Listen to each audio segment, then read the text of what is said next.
الخير، ازيكم؟ يا رب تكونوا كلكم بخير وصحة وسعادة. فيديو النهاردة مشترياتي من ماركة ايسنس. في حاجات يمكن تكونوا شفتوها فيديوهات قبل كده، بس انا جمعت كل الحاجات اللي عندي من نفس الماركة اللي هي ايسنس، وحبيت ان انا اوريها لكم واقول لكم حاجات ايه اللي انا حبيته وايه اللي انا ما حبيتوش. معظم الحاجات الحقيقة انا حبيتها جدا، وحاجتين بس اللي ما حبيتهمش حتى هم واقفين هم لوحدهم دول. فهبتدي بالحاجات اللي انا حبيتها وهرجع اشتريها تاني. الماسكارا من ايسنس هي I love extreme و crazy volume مكتوب عليها كده، سعرها 40 جنيه. فعلا سوادها حلو جدا، الاسود بتاعها، و بتعمل فعلا فوليوم للرموش. هي دي خلصانه، فيمكن تلاقوها شكلها فيها تكتلات كده، بس هي خلصانه الماسكارا. بتفرق الرموش من بعضها، والاسود بتاعها سواده حلو، وبتعمل فعلا فوليوم للرموش حلو جدا. دي سعرها 40 جنيه وهرجع ان شاء الله اشتريها تاني. الكونسيلر ستاي ناتشرال برضو ده خلص. كنت اتكلمت عنه فيديو قبل كده، سعره 28 جنيه. هو فاضي للأسف، مش هعرف اوريكم سوتش. هو ليه الفرشة دي، ومفروض بتلفي دي كده من تحت فبيطلع اللون. حلو جدا الكونسيلر، التغطية بتاعته كانت كويسة، والدرجة كانت كويسة وناعم قوي، بيندمج مع على منطقة تحت العين بسهولة، وسعره 28. الكحل لونج لاستنج، ده الرقم بتاعي، ده بني، لونه بني، 02 هوت شوكليت، سعره 28 جنيه. بيطلع كده مش بيتبري، بنلف دي كده فبيطلع من هنا.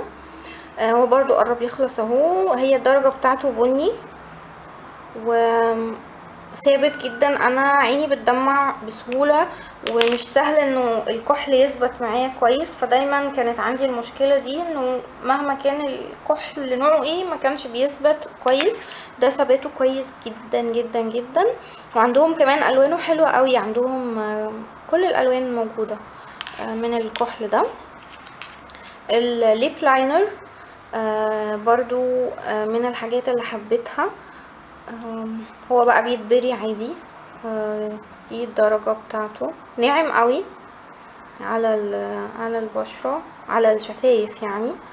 تحسيه كريمي كده، مش ناشف. فيه ليب لاينر بيبقى ناشف اصلا على الشفايف، وثابت برضو حلو جدا، ناعم قوي يعني، تحطيه كده يعني اللون بيظهر على طول وحلو قوي. سعره 16 جنيه. والدرجة دي 07 كيوت بينك، 7، رقمها 7. والتاني اللي على موف شوية 24 بريتي انفوشيا، سعرهم 16 جنيه. برضو الكونسيلر اللي شكله كده، هم عندهم درجتين، يعني في باليت تانية فيها درجتين اغمق، انا واخده افتح واحده. ده ينفع تستخدمي الاتنين مع بعض، تدمجيهم مع بعض عشان تظبطي الكونسيلر كويس. ينفع تستخدميه تعملي بيه هايلايت للاماكن اللي انت عايزه تفتحيها، تستخدميه في الكونتور للاماكن اللي عايزه تغمقيها، بس هو درجه مش غامقه قوي لدرجه كونتور يعني، بس تقدري تغمقي وتفتحي. هو كريمي شويه، دي الدرجه الفاتحه. هو ككونسيلر حلو جدا. ودي الغامقه، التغطيه بتاعته كويسه يعني، شايفين الحسنه اللي في ايدي دي تقريبا اختفت يعني. فالتغطيه بتاعته كويسه جدا، وثباته حلو، وتوزيعه سهل يعني. انا كنت حاسه هيبقى تقيل قوي هينزل بقى في الخطوط وكده، لا بصراحه ممتاز، حلو قوي قوي يعني. وسعره 35 جنيه. من الحاجات برضو اللي حبيتها الباودر بتاعه الحواجب، يمكن كنت اتكلمت عنها برضو قبل كده في فيديو قديم. فيها الدرجتين دول، وهما كمان نزلوا ماسكارا للحواجب برضو. سألت عليها بس لسه مش لاقياها، فهجيبها ان شاء الله. حلوة جدا الباودر دي. فيها درجتين ومعاها الفرشة دي، وبيجي معاها زي بلاستيك كده شفاف متفرغ فيه رسمة حواجب، وتقدري للناس اللي ما بتعرفش ترسم يعني حواجبها بتحطيها على الحاجب وبتملي بالباودر. الباودر كان سعرها 40 جنيه.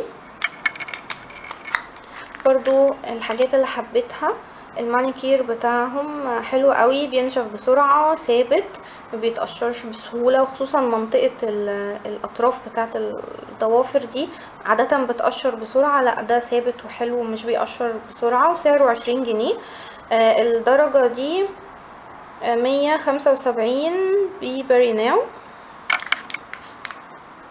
برضو الحاجات اللي حبيتها الروج رقمه 09. ده شكله من جوه، وده سوتش للون.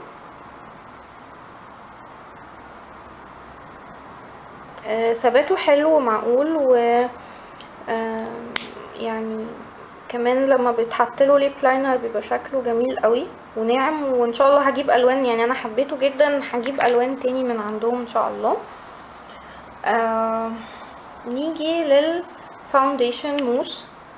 انا برضو ده كنت اتكلمت عنه قبل كده، وقلت انا جايبه اغمق درجه علشان بعمل بيه الكونتور. هو كريمي يعني زي كده، هو عامل زي الكريم كده، بس الفينش بتاعه مات، مش بيلمع خالص في الاخر. بعد ما تخلصي هو بيتحول زي باودر كده، كأنك حاطه باودر. حلو قوي. واتوقع انه الالوان بقى اللي هي العاديه، يعني لما تجيبي درجتك فيه، انا جايبه دي غامقه زي ما قلت عشان الكونتور، لكن لو جبت درجه لون مناسب معايا هيكون حلو جدا. وسعره 60 جنيه. الدرجه دي 03 بعمل بيها الكونتور. برضو البلاش بتاعهم حلو جدا، بس اللون ده انا ما حبيتوش كلون، يعني هي الغلطه من عندي. انا اخترت لون يعني هو فاقع شويه، وانا ما بحبش كده. انا بحب الالوان الهاديه، احب البينك يبقى هادي، او حتى لو بينك يبقى بينك غامق. يعني لو عايزه يبقى باين غامق شويه بس يبقى على بينك. ده تحسوه خوخي شويه. انا ما بحبش الدرجه دي، فالحقيقه انا اشتريتها، يعني مش مناسبه معايا درجه، لكن كبلاش حلو ثابت ناعم جدا. دي الدرجه. ما بحبش انا الدرجه دي خالص، بس يعني ان شاء الله المره الجايه بقى ايه اشتري درجه تكون مناسبه. بس حلو يعني، هو كبلاشر حلو. 35. الباليت بتاعه الشادو دي شكلها من جوه. فيها لونين دول، اللي تحت دول فيهم نسبة شمر، اللي فوق دول مات. برضو حلوين قوي، بيتوزعوا بسهولة جدا على العين.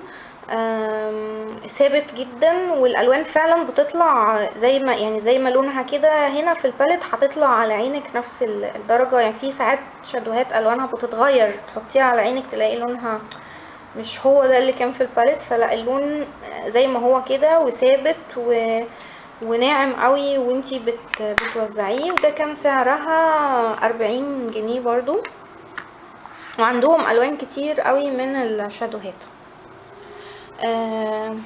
اخر حاجة الباودر دي، مكتوب عليها all about matte. يعني دي باودر شفافة، انا بستخدمها دلوقتي تقريبا بقالي نقول تقريبا شهرين، يعني داخله في شهرين بستخدمها. ممتازه، حلوه جدا. اولا هي ناعمه جدا، ملهاش لون، يعني هي لما تحطيها كده هي شفافه ملهاش لون. بتعمل ايه الباودر دي؟ بتثبت الميك اب، بتخليه يثبت معاكي وقت طويل جدا. بتخلي لو عندك لمعة في وشك، يعني وشك دهني وفيه حتت بتلمع، او انتي حطيتي حاجة وطلعت بتلمع قوي، دي بتطفي اللمعة دي. بتوقع ان هي في الصيف هتبقى ممتازة للناس اللي بشرتها دهنية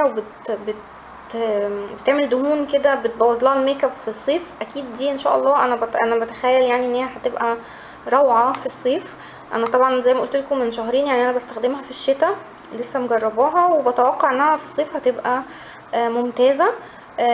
كمان بستخدمها بثبت بيها الروج الكريمي، اللي هو فيه اروج بتبقى كريمية قوي فما بتثبتش كويس، بثبته بيها بفرشة كده، وبعد ما بحط الروج بطبطب على الروج بالفرشة من الباودر دي، وكمان وبرجع احط روج تاني.